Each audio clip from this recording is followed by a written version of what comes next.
Hello everyone, and welcome again to another episode of True Audio Presents. I have an incredible guest with me today. It's an honor to be with you, Phillip Bladh, Oscar Award winner for The Sound of Metal. The Sound of Metal. I'm speechless, and I'm going to tell you, I already have goosebumps. I've seen literally about half of this movie, and then I had to stop because I got so emotional. It is an incredible movie.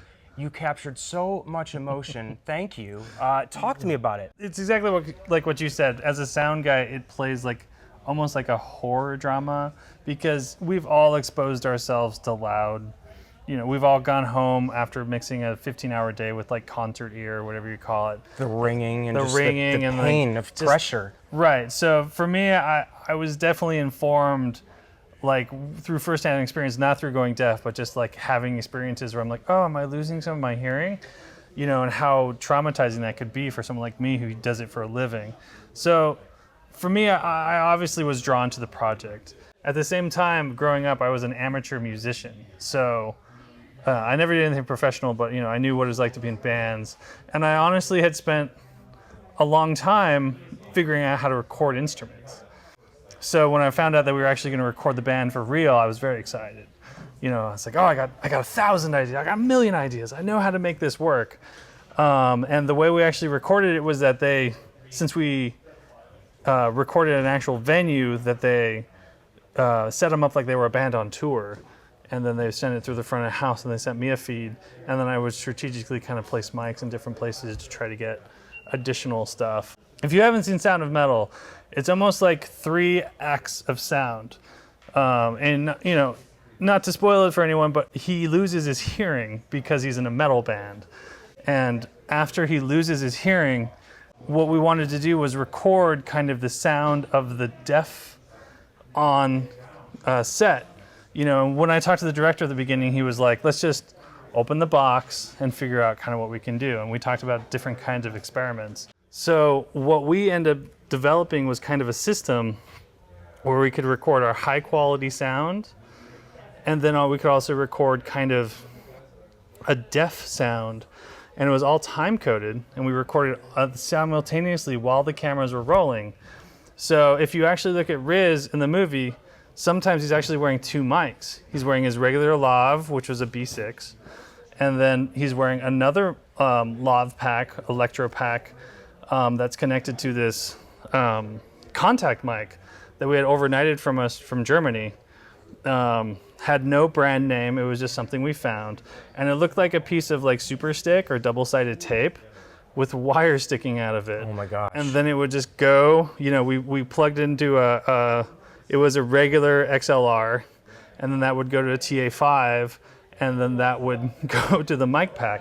And that was sometimes taped right to his back, sometimes right here, anywhere we could kind of put it. And there was never a wrong place to put it. In fact, we kept moving it around because we're like, maybe it'll sound better here, maybe it'll sound better there. So it was another layer that we were recording while it was happening. So, you'd hear his regular high quality dialogue, and then you could hear his muffled kind of sound. And when I started recording it, I was like, oh man, this is just the worst track I've ever recorded in my life. It just sounded like muffled garbage. Yeah. But it gave them the ability to kind of switch back and forth between them. Exactly. And of course it's all embellished in post and everything. I mean, they looked at every line, everything, Yeah, they're sweetening and not sweetening and doing whatever they need to do. Sometimes, something's a little peaky, sometimes it's a little too muffled kind of thing. So they're kind of finding the right balance for everything to kind of create the rhythm. And that's kind of the thing we did on Sound of Metal that I think was intuitive, that I'd never done before. And I always say, as a sound mixer, we're not creatives, we're kind of more the technician side of all of this. But Sound of Metal kind of blurred the line for me, where I got to be super creative and be like, oh man, let's stick a mic there, or let's try to capture something here. To sound, let's do more sound. And then it was so streamlined. There was no wild lines or room tone or anything on this. It all happened while we were rolling. So much of this movie doesn't have dialogue in it, which is obviously our primary role on set. So a lot of the ambiances and the emotion of the actions of the character are what really, in essence, is the character in this movie. Sure. Can you talk a little bit more about how you captured all of that non-dialogue essence to really bring life to that character? Right, so there's a middle chapter in the movie where it's almost more like silence. And that's interesting because when you get sides, if you don't know what sides are, they're kind of they tell you what the scenes are and what happens in them for the day. What we're doing for the day. Right. Right. So sometimes we get sides and it'll just be like, a page or two of just like, he's sitting at a table and he's talking, or they're not talking, but they're communicating to each other. And there's a very interesting thing that happens kind of there too, because once he first gets in the deaf community, none of it is subtitled for like 15 minutes. And then eventually it starts getting subtitled and you're like, oh, he's learning. So we're figuring it out. But on those scenes, it's almost like the silence is almost more important, and that's kind of the thing too, where that's the hardest thing to recreate. I did a show before Sound of Metal. It was a show on Sundance Now called This Close that had actually 2 deaf actors, and they would be signing and improvising in real time, and we would record a scratch track to send to the editor. It's like, this is what they're saying here, so he could kind of cut it together and then kind of put in the subtitles afterwards. I'd worked on that show and kind of learned a lot about kind of deaf doesn't necessarily mean deaf. It means, it's not like you hear or don't hear. There's so many different levels of it. Some people communicate only by signing. Other people talk while they're signing. Some people read lips and just will talk right back to you. So when I got to kind of be on set, I would kind of watch the rehearsals to see what noises, none of this was ever scripted or in the sides. I'd kind of watch to see how it would happen, and then we'd kind of come up with a battle plan of, let's throw a mic on him, let's boom this over here. We put contact mics under surfaces or anywhere we could stick them to kind of get our other kind of muffled sounds. There's like a scene where he's banging on a slide and the little boy puts his ear to it so he could feel the vibrations. Great it's like, scene. let's stick a mic under there. Let's record that. And then let's also get the boom in there so we can get the high quality, and we could get the underneath kind of the contact sound of the slide. Exactly. What he might be hearing at the same time. I mean, a lot of it too was kind of like recording like the inside of his mind. It was almost like first person sound in a way. That's ultimately what I felt when I was listening to this movie. Like, I felt like I was almost like his soul being displaced from his body, listening through him. Yeah. It was incredible.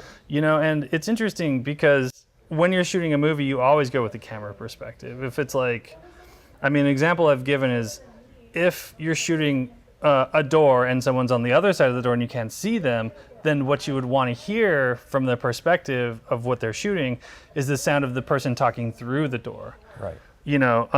This was completely different. We're almost like, well, what would the door be hearing? Yeah. And it was just such an interesting way to go about it. And honestly, like while we were shooting it, I would sometimes be like, is this what we need? Like, it's almost like you're doing a green screen movie and you're like, I wonder what this is going to look like. But instead, on this movie, you're like, I wonder what this is going to sound like. Our lead actor, Riz Ahmed, if he would have been like, hey, I'm in the zone, don't touch me, don't talk to me. If he would have kept us like at an arm's distance and been like, hey guys, don't, I'm like in the zone.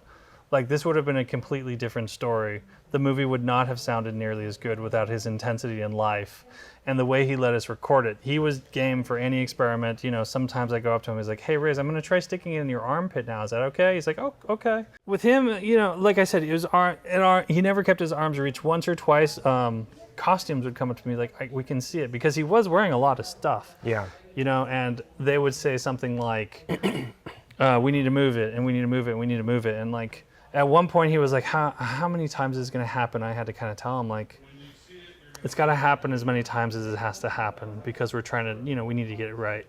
He's like, all right, cool. I just gave it to him straight. I wasn't like, well, man, maybe one more time. I gotta look at frame or anything. I just kind of was like, it's got to happen.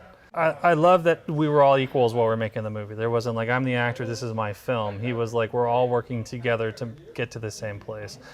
Not on Sound of Metal, on This Close, we had a photographer who he's used to maybe taking pictures in between lines or something.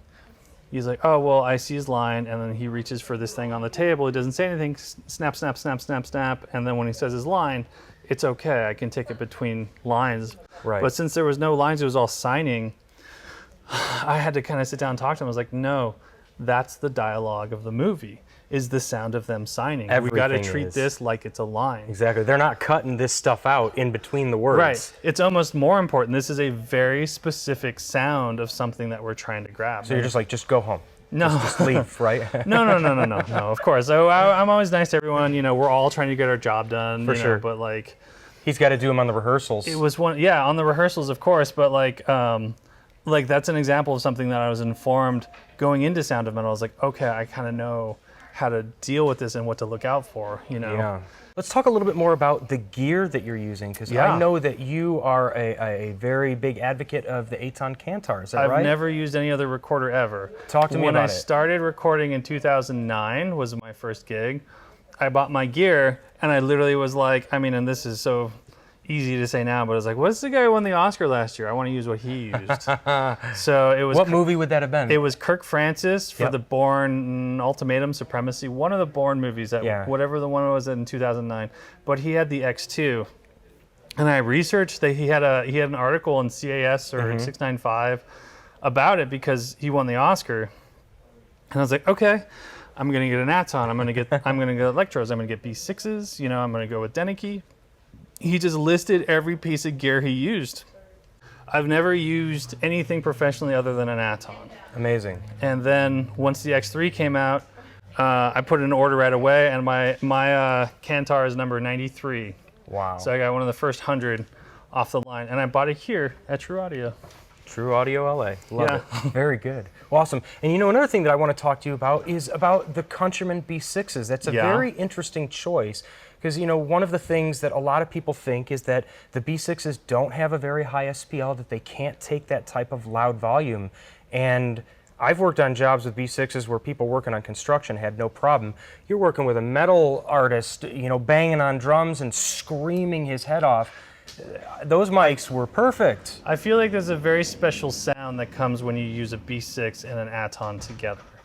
And like you kind of have to be the person to use it and like work with it really to understand what that means, because I have used them on other recorders or listened to people who have them on like, you know, a sound device or something. It's like, it's just not the same.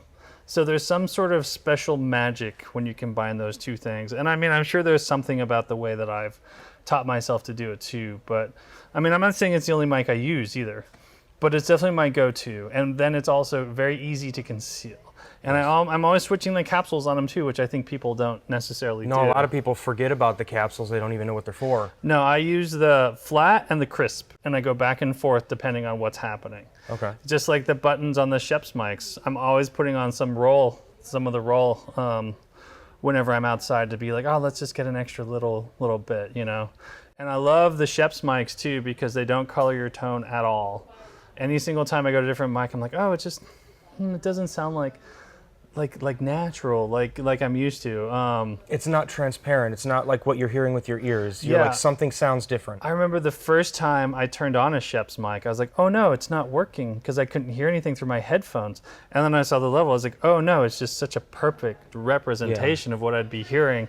Like for a moment I had a panic, and then I was like, oh, this is my mic. This is real. This is what it's supposed to be. And I still have my Schoeps that I bought in 2009, still use it every gig. All the paint's chipped off of it. It's such a beautiful sounding mic, perfect in every way. Let's talk about the wireless in between the microphone and the Kantar. I'm using Electro packs. Okay. And again, it's one of those things where I've never used anything else. Nothing wrong with them. Never, ever, ever gone with anything else. Great stuff. I use the SMQVs. I use the single battery ones. I will never probably ever use anything else, because to me it is a perfect product. And the battery life, I know that stuff. I know how long I put a battery in, and I'm like, okay, I know how long this will last. I know how to kind of keep an eye on it. It just works with my workflow. You know, if there's anything that I could get out of winning an Oscar, I would say I want to just keep working, and I want to work on good movies. You know, I'm not expecting this to be like, oh, well, you know, I worked on Sound of Metal, so now I deserve to work on like the Avengers or anything like that. But I am available. You're still going to take those calls, right? Yeah. I'm available if anybody wants that. But like, you know, that's all I've ever done is I've worked on movies. I've treated every movie like it was the best movie ever, and I worked hard on everything. And you know, people keep asking me, is like, how did you make this happen? And that's the secret, is to just love what you do. And if you love what you do, you'll never work a day in your life. this is wisdom from my dad. But It's great and advice. then at the same time, don't be afraid of hard work, because hard work gets you good results. So make sure that you love what you're doing, you're working hard at it, and if you do it that way, then you'll get good results, and that will lead you hopefully to where I got. Amen. It's all about passion and putting in the work. Right. Absolutely. You know, and everyone just keep going. I went from intern during the recession to an Oscar win in 13 years. If I can win an Oscar, anyone can win an Oscar. You heard it from Phillip. Phillip, thank you so much. If you guys have not seen The Sound of Metal, please go see that movie. It's on Amazon. It's on Amazon Prime streaming. Very good. There's so many of them now. Definitely check out that movie. Phillip, thank you so much for being here today. I got one more question for you. What's your next purchase here now that you're the biggest Oscar award winner in town? Oh, man. You know, I have so much gear, I might be interested in maybe a cart upgrade. Ooh. Utility cart upgrade. My mixing cart is solid. I'm using the Euro cart, which is, if you guys don't have one, I recommend that cart. You can pick it up, you can move it anywhere. But my utility cart's a Magliner I've had for 13 years, and it might need an upgrade. That's a little big for today's day and age. I have a Junior, but at the same time, like, I love it, but it's kind of like having an old Chevy. You're like, well, you know, the engine's not running as well anymore. The wheels are a little sticky. Yep. You know, so I think With that, yeah. thank you so much for showing up today with your beautiful statue. Have you named it yet? No, but it's going to live on my dad's mantle. Awesome. Love it. Thank you so much for being here. Thank you. Thank you for joining us today. Hope you liked this video with Come Sound over here of really Metal. quick, honey. Yeah, please. This is my wife. She's also a sound mixer. Sorry. And she did not help you on this movie, but she helps you on your Moral team, support. right? Take your mask off for 1 second. Oh, sorry. Moral support. She was there when we were shooting it, but she did not actually work on it. Very good. We got a couple of projects coming up. Next, we're going to work together on the movie about the invention of the flaming hot Cheeto. Oh, we can't wait for that one. Oh my gosh, that's amazing. Well, hopefully you'll get a lot of crafty on that show too. Oh, I could totally put down some flaming hot Cheetos. Awesome. Guys, thank you so Thank much you. for joining us today. We'll see you on another one. Take care. Bye. Awesome. Yeah.